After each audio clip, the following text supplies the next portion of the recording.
से लटकाया गया। फांसी का फंदा एक था, गर्दनें दो थी, एक बाबा राम शरण दास की थी और एक मौलवी आमिर अली की थी।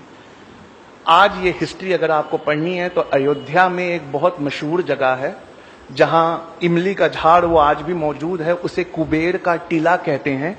आर्कियोलॉजिकल सर्वे ऑफ इंडिया ने उस कुबेर के टीले के पास इस हिस्ट्री को लिखकर एक बोर्ड में लटकाया हुआ है। हरियाणा में एक जगह है हांसी, वहां की हिस्ट्री है कि यहां पर दो दोस्त रहा करते थे, एक का नाम था हुकुमचंद जैन और एक का नाम मुनीर बेग था।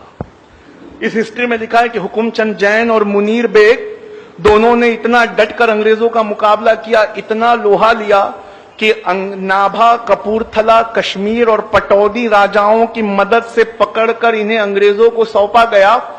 अंग्रेज चाहते थे हांसी की लोग हमेशा के लिए डर जाएं, उनकी हिम्मतें टूट जाएं, तो ऐसी अनोखी सजा आपको इतिहास के किताबों में कभी नहीं मिलेगी। हुकुमचंद जैन और मुनीर बेग को साथ लाया गया।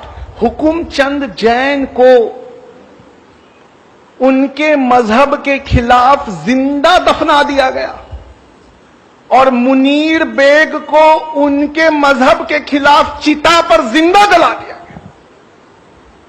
मोतिहारी के लोगों, हमारे बीच एक ऐसा इंसान है जिसने गांधी जी की जान बचाई।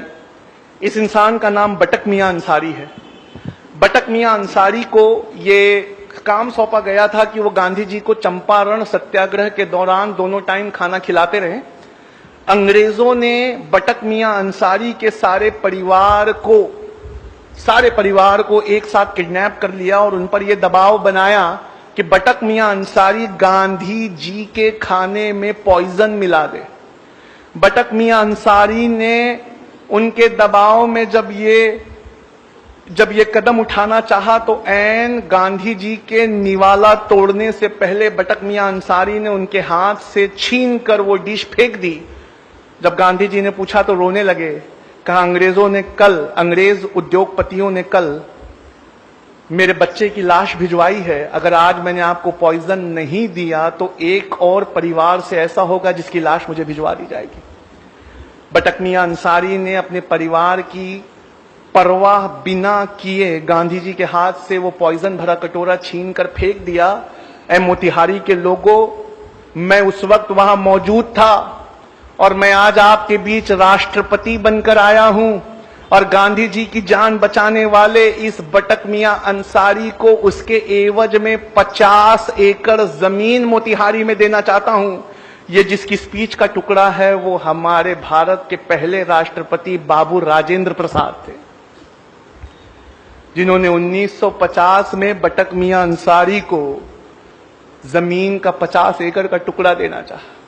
बटक मियां अंसारी को वो 50 एकड़ जमीन कब अलॉट की गई तो लिखा है 1957 लग गए जमीन को अलॉट करते करते, तब तक बटक मियां अंसारी इस दुनिया में नहीं रहे।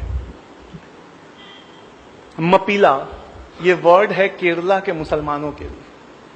आप ये जानते हैं कि मुसलमान इन्होंने इंडिया में दाखिल अफगानिस्तान की साइड से नहीं हुए। अब रिसर्च ने ये साबित कर दिया है कि पहले मुसलमान केरला में आए थे और इंडिया की सबसे पुरानी मस्जिद जब भी आप विकिपीडिया पे टाइप करेंगे तो वो केरला में मिलेगी, अफगानिस्तान में नहीं मिलेगी।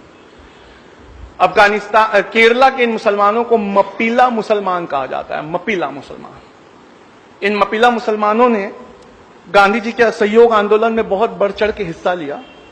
गांधी जी के असहयोग आंदोलन में हिस्सा लेने के बाद अंग्रेजों ने इन्हें बहुत जोर से कुचला, इतने जोर से कुचला कि क्या आप में से कोई बता सकता है जलियांवाला बाग में जनरल डायर की गोलियों से मरने वाले लोग कितने थे? 379। जलियांवाला बाग आता है, आज भी ये नाम आता है तो क्या आप इज्जत से हाथ बांधकर खड़े नहीं हो जाते? 379 निहत्थे औरतें, बच्चों और बूढ़ों पे गोलियां चलाई गई थी जलियांवाला बाग में। हम वो जब भी आता है हमारी आंखों में आंसू आ जाता है। आइए हिस्ट्री ले चलूं।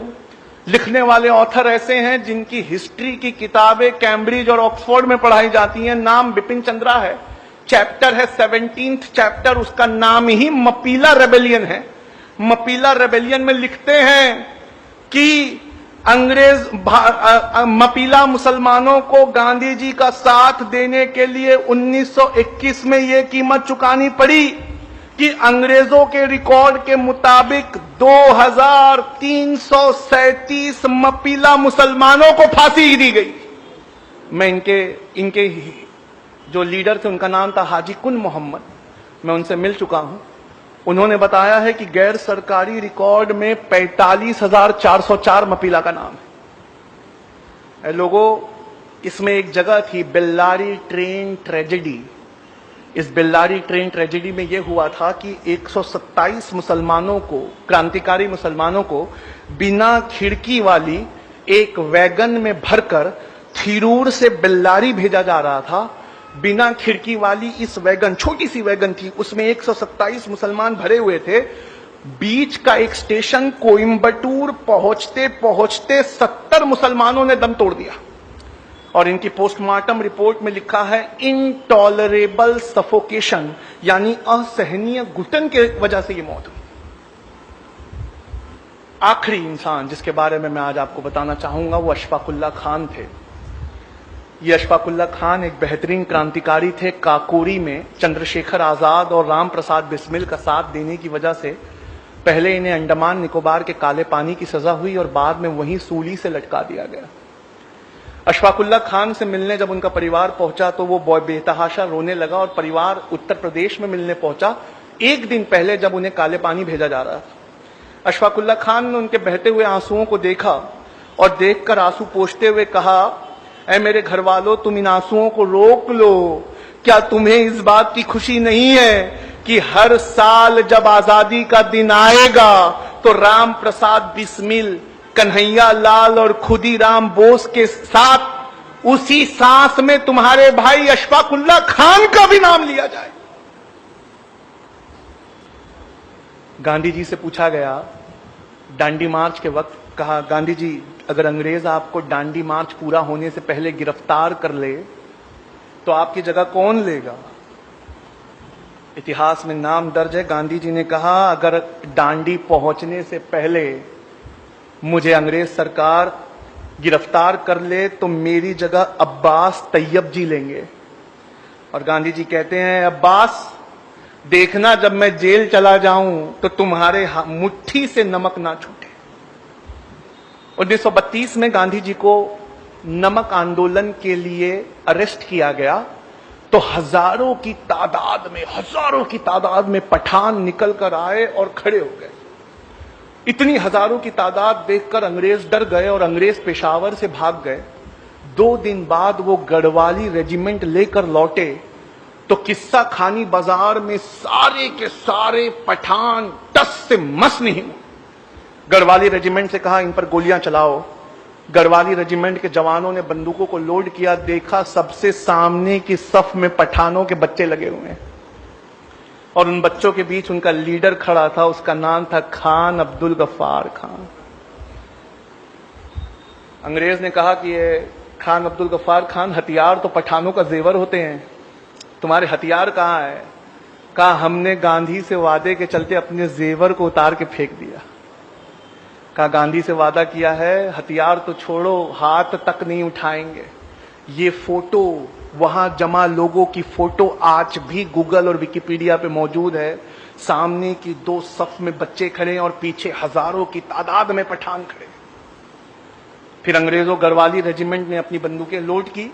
इससे पहले गोली चलाती, गढ़वाली रेजिमेंट ने बंदूक ये कहकर फेंक दी, हमारे देश में एक जलियांवाला बाग काफी है, निहत्तों पे हम गोली नहीं चलाएंगे।